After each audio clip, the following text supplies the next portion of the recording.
Hey, you all. Welcome back. Y'all already know what it is. You see the title of this video. This is Love and Marriage Huntsville Season 3, Episode 2. Let's go ahead and get into it. Not much to talk about. Some good things that happen. Love and Marriage Huntsville. And we'll get into it when we get to Mel and Martell. Carlos King, you sly genius. You sly little genius, you. Where in reality TV have we seen two divorced people who are in a toxic relationship, right? Like totally don't get along. Where have you seen them sit on a confessional couch where they don't even have any room? They're shoulder to shoulder talking. Carlos, cheers. I don't know what Real Housewives of Atlanta did to you, but baby, they need to hire you for a consulting fee because this was some good TV. You better do it, Carlos. But anyway, so we pick up with Tisha and Kimmy. They're basically both discussing with their respective spouses the conversation they had at Tisha's graduation party. I'm gonna sum this up real quick. Tisha made a comment where she said that she's giving Kim her expectation and hopefully, quote unquote, she's able to abide by that. Tisha, this is where you go wrong. No one has to abide by anything that you tell them to do. You are not Kim's mom. Kim does not, and Maurice said it better, does she really look at you as a sister? Or is it just something you say? Why is it that someone has to be step in toe with you, Tisha? She doesn't have to dislike Melanie because you dislike her. She doesn't have to cow down to your mom because Wanda is not her mama. Okay? So she doesn't have to do this. You are from the show, based on the characters on the show, Tisha seems to be very difficult to be in a friendship with. She seems like a woman who wants to be a mean girl, but she can't quite get into the mean girls club. And so you're going to try to control what Kimmy does. And as Maurice said, Tisha can't expect you to be anything other than who you are. And Kim's already said, I'm not changing for nobody. Hell, even Maurice. She said she was joking, but she wasn't. I'm not changing. This is who I am. And for Tisha to expect her to behave differently for her, nah, sis. Listen, Kimmy, the best decision you probably made is not to move your behind on Scott Manor. That's the best decision you made because could you imagine living next to Tisha? You talking about needy and attached? Baby, you would never be able to escape Tisha ever. So that's the best decision you've made. So then Marcel tells Tisha that while he was at the barbecue, her brother and her father approached him about the rumor that he has an outside child. Okay, so this is a show, and I know that there are a lot of things that are set up and people are told to ask. However, Tisha, your family's out of line. They are far too involved in your personal business. First, they confront Kimmy, and now they're confronting Marceau. If he does have an outside baby, what are they going to do about it? Didn't you tell him I would divorce you and take all your money? And he said, you already have all my money. But see, here's the thing. I don't think Tisha would. What y'all think? I don't think Tisha would. I just don't see that. And it's interesting because I love watching this show with David. For those of you who don't know, some of you all who are regulars know, but David is my husband. I love watching this show with him because before I could even get out my mouth, Marceau said, well, if you cheated and had outside baby, I would take you back. And my husband said, he a damn lie. He said, he's saying that because he got a baby. And I said, ooh. Now, I didn't say it. That's what David said. David said he's saying that because he has a baby. And I was like, you know what? I would hope that Marceau does not have any additional children outside of him and Tisha's marriage. I would hope that he's not, because this whole time he has said that he doesn't, right? I'm saying this because we see that Tisha is very fragile. I couldn't imagine how she would deal with that. And I'm gonna stand by what I said. I don't think she would let anyone know. If it could stay hidden, it would stay hidden. Moving on. Next, we get to Martell and Mel. Honey, let me tell you something. Martell and Mel still have quote unquote chemistry. And it is very difficult to watch this show because there are times where I'm smiling and laughing at the way Mel and Martell interact because it's funny. It's funny. And for a split second, you forget that they're divorced. You forget how horrible of a person Martell is. And you start to think, damn, why don't they get back together? But then you wake up and you realize they're not together because Martell is a serial cheater. He's a liar. And also, I would say that Martell has some mental health issues. And I'm not diagnosing him, but just watching these past few seasons, and now that I'm discussing the show on my channel, there's something wrong with Martell. Something that a psychiatrist who has a medical degree, who is a doctor, that need to get a hold of him. Because this isn't just trauma. It's part of that, right? We know that he's had some trauma in his life, especially as a child, but it's something else there. And it's unfortunate because he really messed up his family because he didn't get head. But anyways, Martell goes to pick up the kids, and might I add that Mel and Martell are matching. They're both wearing eggplant. I don't know if that was planned. I don't know if production said, hey, Martell, wear like purple or eggplant and pink. And Mel, you wear eggplant. Like literally, while they were on the steps talking, I was like, how do they continue to match each other? And they're no longer together. But anyways, Martell arrives and he says that was the first time he was inside of her home. And Mel took him outside because she was like, listen, we got to discuss something. The kids are getting ready. Let's talk. First, they talk about boundaries. And apparently, Martell has been backing out of taking the kids over when it's his. I guess they do it for like 3 to 4 weeks. So I would say his month, his few weeks. When it's time to transition the kids from one household to another, Martell always says he can't do it. But then she sees him on Instagram and social media and he's traveling and he's going to parties. And Martell shoots back at her. He was like, well, yeah, you know, you say you sick, but then you in Atlanta. Which I think there's some truth on both ends. I think that Martell, he doesn't take his kids because he doesn't have the money that he used to have. And I think that he's going to appearances to make money. On the opposite end, Melanie sees this and she's like, oh no, you're not gonna leave me with these kids. So guess what? The next time you go to drop the kids off at me, I'm gonna say I'm sick and I'm gonna be in Atlanta. It's just, Mel and Martell are in a tit for tat and he loves every second of it. Because when they started talking about social media, what did Martell tell her? Well, I don't know why you know what I'm doing on social media. I don't know what you do on social media. He lying. He's lying. He knows exactly. He probably follows Mel from a burner account, okay? He knows what Mel does, okay? Because every time he sees Mel, his eyes sparkle. He's grinning from ear to ear. Yeah, you messed up your family. You messed up your family to get head. Congratulations, idiot.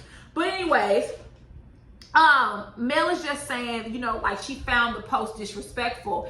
And Martell did concede. He was like, listen, I am a father of 5.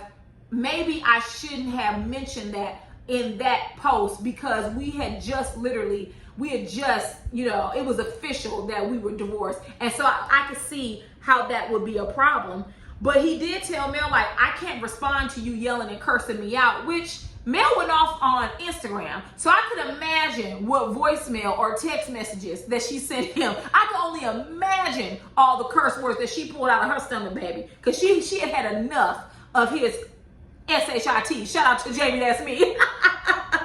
But Mel told, like, I think Martell was saying, well, you need to respect me. And Mel said, well, you need to do the same because you went on a press tour. And baby, they showed Funky Dineva. They showed Steve Harvey. They showed Dr. Heavenly Kinds. But Melanie went on a press tour as well, but it was for her song. But you did the same thing, Mel. But anyways, they showed the Funky Dineva interview, which I watched that interview. It was a really, really, really good interview. And they showed where Funky Dineva was like, oh, Martell calling me now. And he said he called because Melanie was lying. But once again, I remember watching that interview live and I was like, wait a minute. This man is literally calling Funky Dineva. You're calling the interviewer in the middle of an interview for what? Did you think he was going to pick up his phone? Like Martell, as my husband said, Martell's lights aren't all upstairs. They're not. There's a few lights that are off, more than a few. So Mel mentions that they need counseling because they're gonna have to co-parent and they don't wanna always have to be in an argument. And Martell agrees, which that's the least he could have done. So now this part was odd. They agreed to counseling and then they show Martell knocking on the door again. So did Melanie go back in the house and say, hey, but you can't come inside? Like, well, he had literally just been inside a few seconds ago. But anyways, Martell comes in and Melanie's mother, Vanessa, answers the door. I'm gonna tell you all now, Vanessa, I like her, I like Mel, but Vanessa was out of line because if he's coming to get the children or to pick up the children, you want that to be a very smooth and seamless transition. What he did to your daughter was unacceptable. If he's been saying negative things, unacceptable. That is not the time to address it. She tells him, like, you know, there's some ugly stuff that you've been saying. And Martell was like, well, yeah, but you know, I said it out of anger. Martell always has an excuse. If we wrote down how many excuses Martell had per episode, it would be at least 20. He always has an excuse. He never takes accountability. But Vanessa was like, you know, like, that's not cool. You know, why would you say that stuff? And Martell was like, this really isn't the time. And he yells to his kids. He yells to the kids, kids, hurry up. Your grandma's giving me the hand. What is wrong with Martell? And Vanessa was like, now why would you say that? Girl, what do you expect from Martell? In the words of my mama, you see he's ignorant.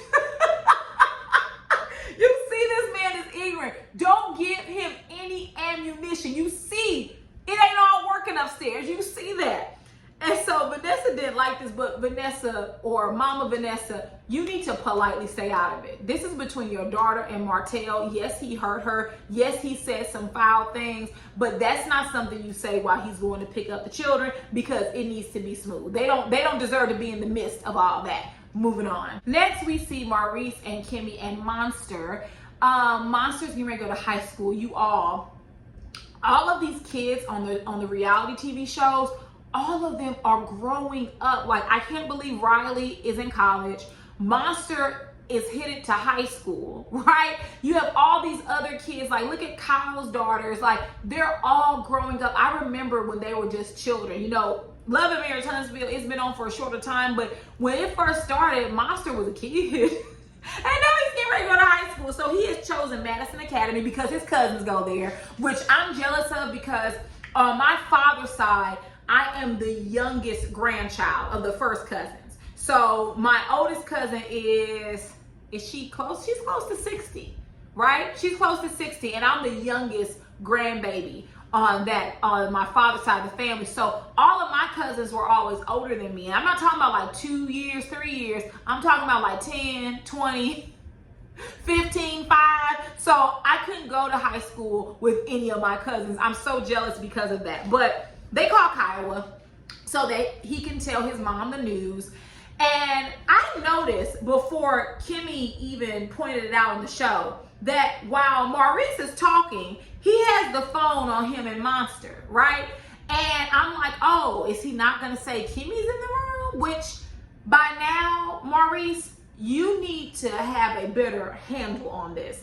I don't quite understand why it's so hard for you to navigate this. Well, yes, I do, because he said at the last reunion that Kiowa would basically tell him, oh, well, you're not going to see Monster, right? Which is wrong. It's wrong for her to dangle his relationship with his son over his head because of the drama that has occurred between the two. But you got to get a better handle on this. You've had 8 years to prepare. You dated this woman for 8 years. You're telling me by now in 8 years you don't have this down to the science? Like, I thought it was, Kimmy should have had to insert herself. You should have been like, oh, by the way, Kimmy's right here. Let me turn the phone, right? Like, you pretended as if she wasn't even there. And Kim even said that in her one-on-one. Like, you know, I'm just going to insert myself, which she shouldn't have to. I just don't. Maurice does not have, there's no control to this situation.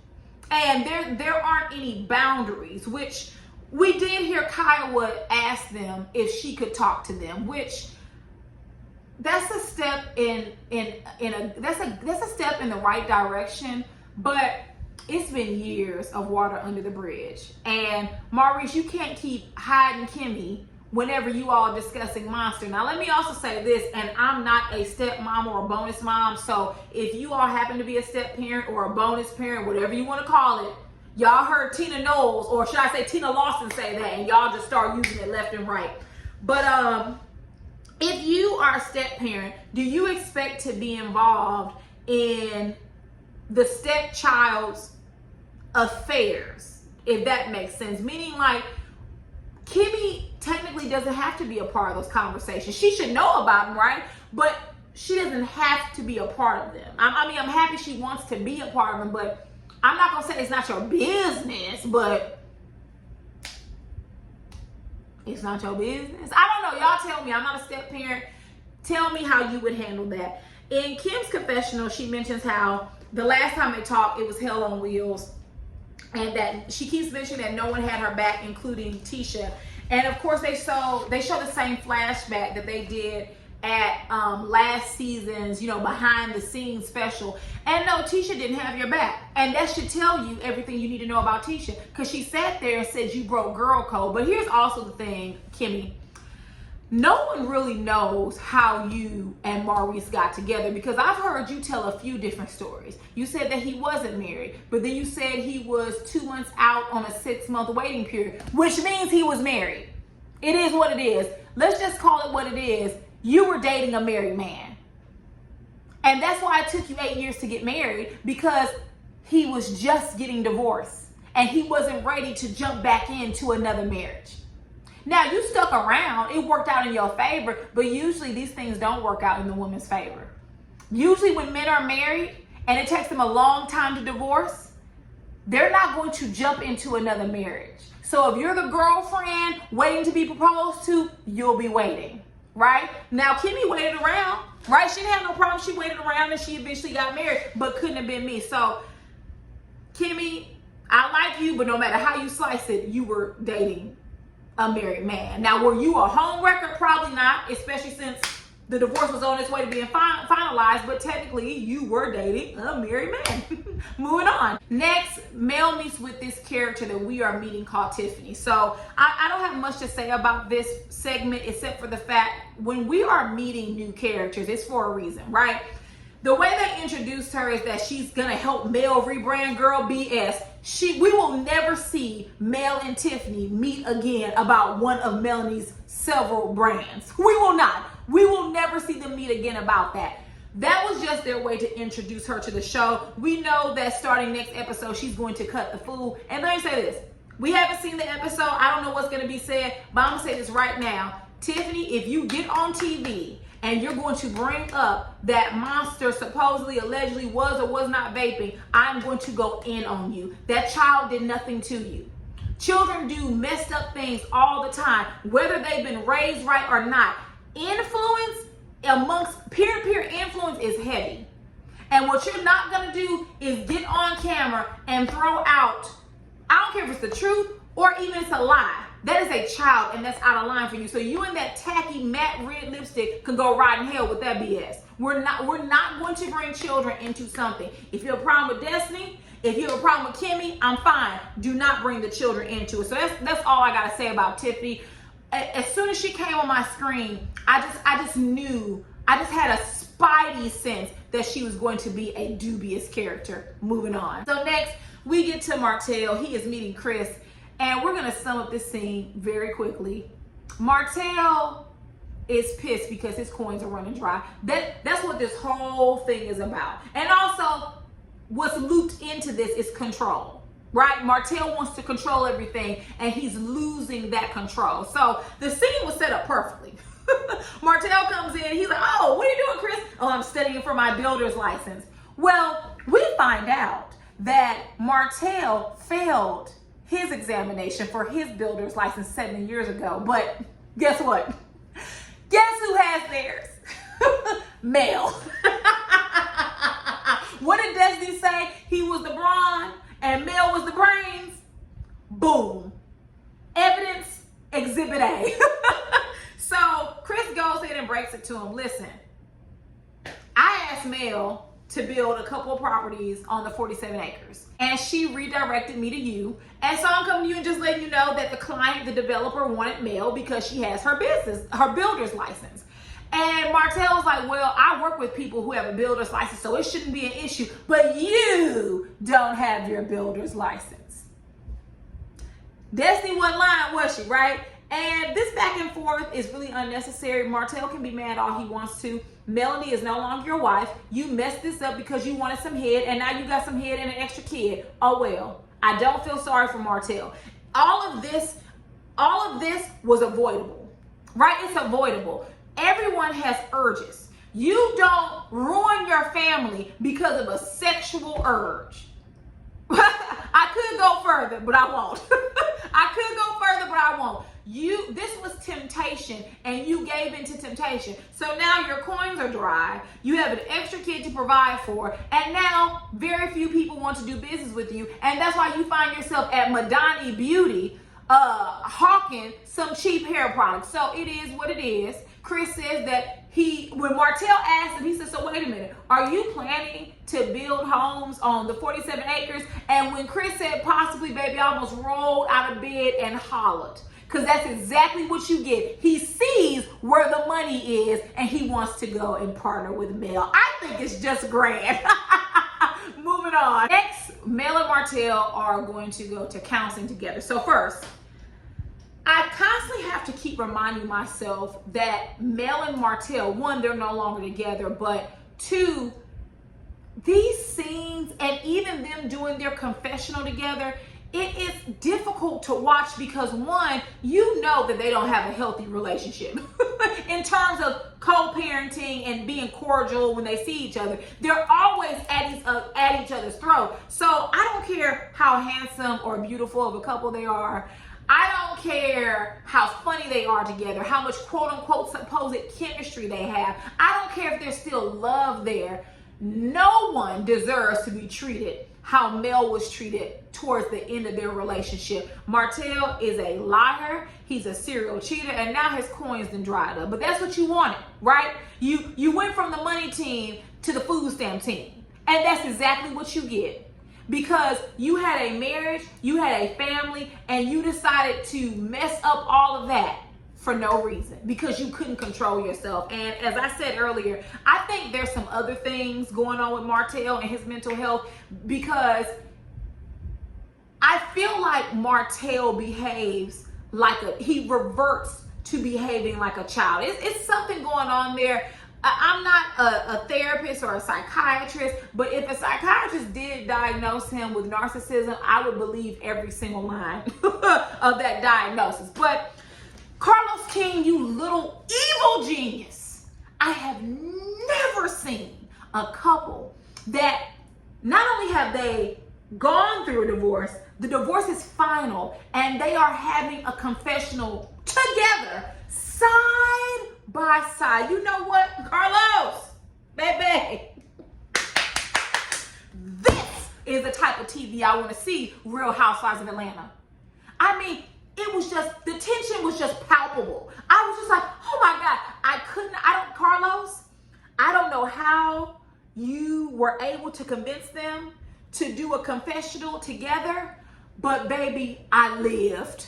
It was such good TV. Now, in terms of Mel, I was concerned, like, was that too much for her? But you know what? Mel can handle Martell. She goes toe-to-toe with him really well. But anyways, Martell says he didn't want to go to Dr. Francis because he felt that Dr. Francis couldn't relate to him and his cheating ways, because I'm assuming Dr. Francis had never had that same issue in his marriage. So Martell wanted someone he could relate to, right? And Melanie was like, oh, so you mean like Chris and Neil? And he was like, yeah, just like Chris and Neil. And she said, how'd that work? And he said, it worked just fine.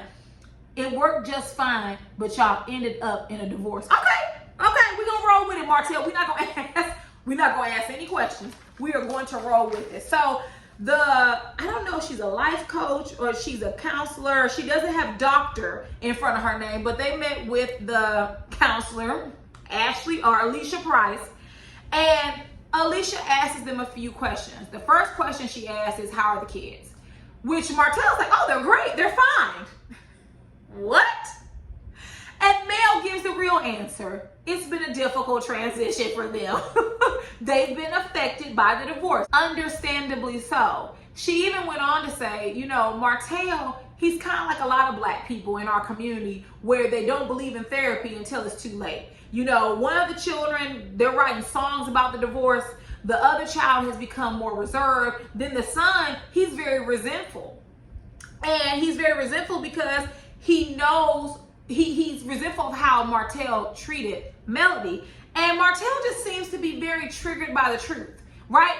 Whenever she would ask him a question, he would follow up with some idyllic answer. And that's not real life. That's not what's currently is going on. Like, look at Martell's face throughout this scene. He is literally triggered by every single thing. Literally. It's just crazy. So then Mel talks about the transition of custody and how Martell basically, when it's his time to take the kids, he backs out. Martell says that he's going through a tough time. He doesn't have as much money. There's a lot going on. And, you know, I think Melanie kind of shakes her head and he gets upset. Don't shake your head. Martell, I could shake my head. What are you going to do? You going to snap my neck? Like, what are you going to do about it? He's just so, everything is triggering to him. So Mel begins to cry and she says in her confessional that even though they went through a lot and they're now divorced, of course she doesn't want to see him go through anything. And I thought that I was okay with that being Melody's response, because at some point she had to love Martell. And I'm gonna tell y'all something, there's something there between them. I'm not saying they're sleeping together, but they have this chemistry. They were together for almost 12 years. So you had to have loved that person at some time. And no, you don't want to see him doing bad, but as Melanie said later, like, you got yourself in this predicament and now you have 5 kids. You have 5. So even if you're in a slump, and she even says it's like, he saw me going through my stuff and I cried, but I still had children to take care of. Same, he still has children to take care of. And when Melanie, he got up and got her tissue, but then when Martell started to cry, she went to rub him. Hey, Melanie, get off me. So you're saying that you're not supported, right? On one hand, you said that you were there for Mel when she was going through her stuff, which, side note, when Martell said that he was there for Mel when she was going through her stuff, what was he talking about? And I'm asking because I know he wasn't talking about the stuff that he caused. Talking about he was there. That's the least you could have done. What? I know that's not what he's talking about. But I think the therapist asked them, you know, she asked, like, is it hard for you to accept that support? And that's when Mel was like, listen, I understand it's hard, but we have children. Now he has 5 children. Martell was pissed. And I can't quite put my finger on it, but he doesn't want that 5th child mentioned on the show. Because I don't know if you guys caught it. The microphone did, right? He said, for real, Mel, stop it. This is real life. In other words, we could cut these cameras off. I don't want to talk about my 5th child. Tell me why you all think that. Do you think he regrets having that 5th child? I think so too. And I don't say that with joy, because the child did not ask to be here. And that was the decision that him and his side chick made. But you made this child and you say you're not ashamed, but yet you don't want to completely acknowledge, especially on camera, that you have 5 children. I found that odd that he does have 5 children. That's the truth. So in the confessional, Mel was saying how the kids know that Martell cheated and they know they have a divorce. And she was saying they know because they were there. They heard the fighting and the arguing. And Martell had the nerve to say, well, I would tell you to keep it down and not say anything. So wait a minute. You can disrespect me, but you don't want me to have an emotional response to it. And I love, baby, when I tell you Mel is the only one who could check Martell, I love that without a step. She said, well, Mel, and she said, well, Martell, and I asked you to stop cheating. I asked you and begged you not to do what you did. You can't tell me not to argue with you when your actions are the very reason that we're arguing. Mel is the only one who can keep Martell on his toes. So Mel says that their children, although they know about the cheating, right, they don't know about the additional child. And she says that she wants to give Martell room, that when he's ready to discuss it, he can. And when the coach asked him, or the therapist asked him about it, the counselor, he says, I don't want to talk about that. Of course you don't. I really feel sorry for that child. That child did nothing wrong. That child did not ask to be here. And your child is going to look back on this show and see how although you're not verbally denying the child, passively you are. You don't want to talk about the child. You don't want to mention it. Of course you don't. You're ashamed. And like Melanie told him, it's nothing wrong that you want your wife and family back because you messed up. And Martell keeps saying, I made my bed so I have to lie in it, but you really don't.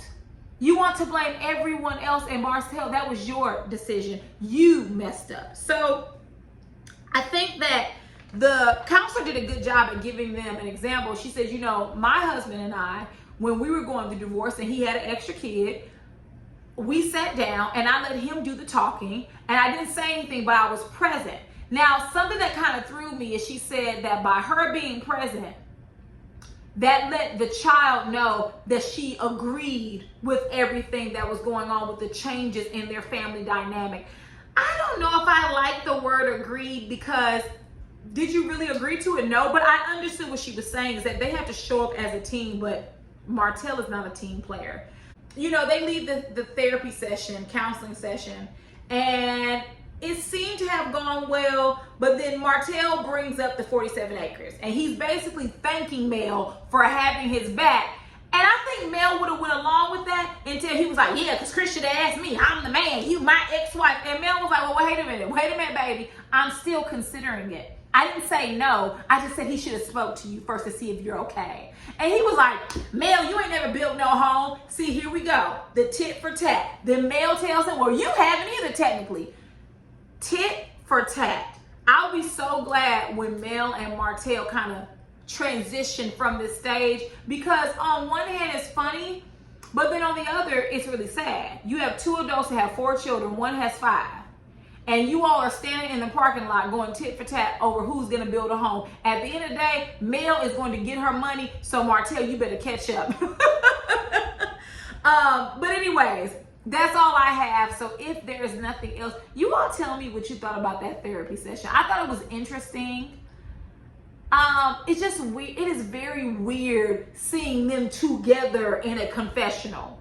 And Mel handles him very well, but Carlos, you sly little devil, you. That is good TV. So if there is nothing else, I will see you all later. Mwah. Bye.